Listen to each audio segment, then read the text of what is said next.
The day my grandfather's will was read didn't feel real. It felt as if I had stepped into someone else's life and was just watching it unfold from a distance. I sat quietly in the lawyer's office, staring at the polished wooden table while memories kept drifting through my mind. The last time I had seen my parents before that day was the night they threw me out of the house. It was the night I turned 18. My mother said I was too stubborn. My father said I was a burden. I still remember the cold pavement under my feet when the door slammed shut behind me. I stood there with a small suitcase, trying to understand how everything in my life had collapsed in just a few minutes. The next morning, only one person called me. My grandfather. He didn't ask questions. He didn't demand explanations. He simply told me to come live with him. And from that moment, everything changed. For years he became my entire world. He helped me finish college. He gave me a small job in one of the companies connected to the properties he rented out. Whenever I tried to thank him, he would smile and say the same simple sentence. Family takes care of family. Those words stayed with me. Then, a few months ago, he passed away quietly in his sleep. And now I was sitting in the lawyer's office, waiting to hear what he had left behind. Honestly, I expected very little. Maybe some savings. Maybe a sentimental item that meant something to him. Then the door opened. My parents walked in. I hadn't seen them since the night they threw me out, yet they smiled as if nothing had ever happened. My mother hugged me gently. "Sweetheart," she said softly. "We heard about your grandfather. We're so sorry."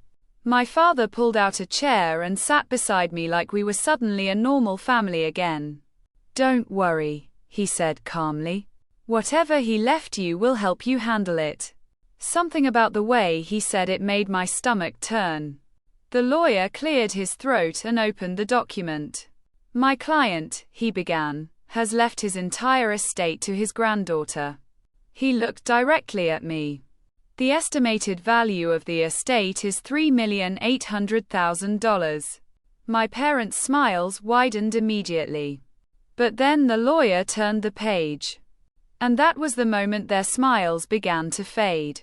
The room suddenly felt smaller as the lawyer adjusted his glasses and continued reading. I watched my parents closely. Their excitement had turned into nervous anticipation. My father tapped his fingers impatiently on the table. My mother kept glancing at me with a smile that now looked strangely rehearsed. My client placed one specific condition on the inheritance. My father leaned back confidently. "Well, of course," he said. "That's perfectly normal." The lawyer nodded. "The estate will fully belong to the granddaughter, but only if she personally manages it." My mother frowned slightly. "What does that mean?" The lawyer read directly from the document. "She must live in the main house of the estate for at least 2 years and personally control all financial decisions. No parent, guardian, or relative who previously abandoned her may hold any legal authority, control, or financial power within the estate." Silence filled the room. My father stopped tapping his fingers. My mother's smile disappeared. The lawyer continued calmly. "If anyone attempts to pressure or manipulate her decisions, the entire estate will automatically be transferred to a charitable foundation created by my client." My heart began to beat faster. My parents exchanged a quick glance. My father forced a quiet laugh. "Well, that's just legal wording," he said casually. "Of course, we'll still help you figure everything out." But the lawyer wasn't finished. "There is also a personal note," he said. "From your grandfather." He unfolded a small piece of paper. "I know exactly who will appear when money is involved. This condition exists to protect my granddaughter from the same people who once abandoned her." My parents' faces turned pale. For the first time since entering the room, neither of them looked at me. The silence after that note felt heavier than anything else the lawyer had read. Even after his death, my grandfather had somehow protected me. My father cleared his throat and leaned forward again. "This is ridiculous," he said. "Your grandfather clearly misunderstood things." For the first time since they arrived, I looked directly at him. The memory of that night came back instantly. Standing outside with a suitcase. The door closing. The lawyer calmly folded the paper. "These instructions are legally binding." My mother suddenly grabbed my hand. "Sweetheart, listen. Families argue sometimes. That doesn't mean we abandoned you." Her voice sounded gentle, but there was something calculated behind it.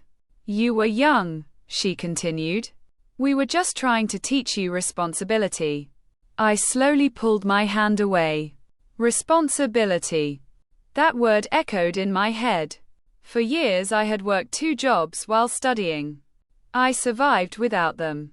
And the only reason I had managed to do that was because of my grandfather. My father spoke again, this time more firmly. "Managing millions isn't easy. You'll need experienced people. We're your parents. Of course we should guide you." But the lawyer opened another document. "There is one more instruction from your grandfather," he said. "If the granddaughter wishes, she has the right to request a full financial investigation of any family member attempting to gain control over the estate." For the first time, my father looked nervous. Because suddenly the conversation was no longer about helping me. It was about something else. Something my grandfather might have already known. "And there is something you should see," the lawyer added. He slid a document across the table toward me. My fingers trembled slightly as I looked down. It was a bank statement. Several transactions were marked in red. Large withdrawals. Hundreds of thousands of dollars taken from my grandfather's investment account. The authorization signature beside them was not his. It was my father's. My heart pounded in my chest. "What is this?" I whispered. The lawyer spoke carefully.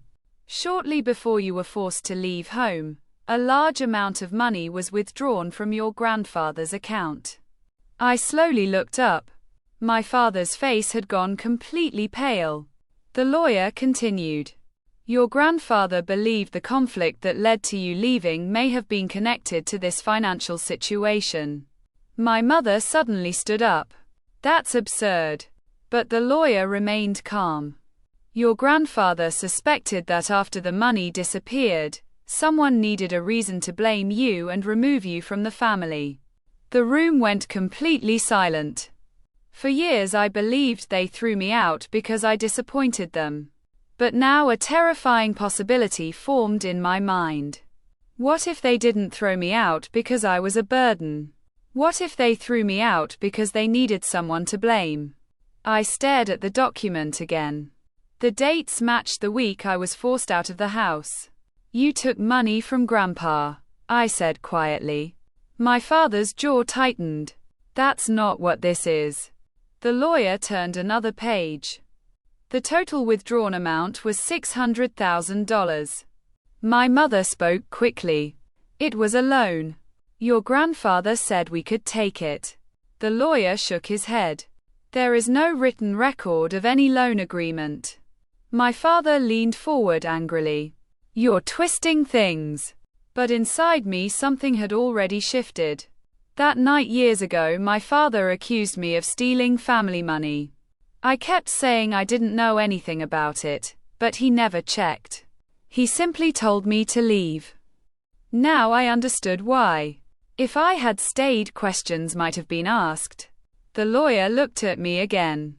"You have the legal right to request a full investigation," he said. "If fraud is proven, the missing money can be recovered." The room felt completely still. Years ago I had been a powerless girl standing on the sidewalk with a suitcase. Now I was the one holding the truth. My father slowly sat down again. "Listen," he said quietly. "We can explain this. But I noticed something important. He didn't say it wasn't true. My mother tried once more. Sweetheart, families make mistakes. We can fix this together. Together. The words sounded strange coming from them. I remembered all the nights my grandfather and I spent repairing things around his house. The way he trusted me to manage his rental properties. The way he always said that real family proves itself through actions, not words. The lawyer finally asked the question that mattered. Do you want to proceed with the investigation? My parents looked at me with silent panic. For a moment I imagined courtrooms, headlines, and years of legal battles. Then I remembered something else my grandfather once told me. Sometimes the strongest revenge is simply living well without the people who hurt you. I placed the documents back on the table. I don't want the investigation, I said calmly. For a second my parents looked relieved. Then I continued. But I also don't want any contact with you ever again. Their relief vanished instantly. The estate stays under my control, I said. Exactly the way my grandfather planned. The lawyer nodded. Everything was legally protected. My parents slowly stood up, realizing there was nothing left for them to gain. They walked out of the office without looking back. I stayed seated for a while, staring out the window. Years ago I thought I had lost my family. But the truth was simpler than that. The only person who had truly been my family had spent years making sure I would never lose my future. And thanks to him, I finally understood something important. The people who abandoned me were never the ones who truly mattered.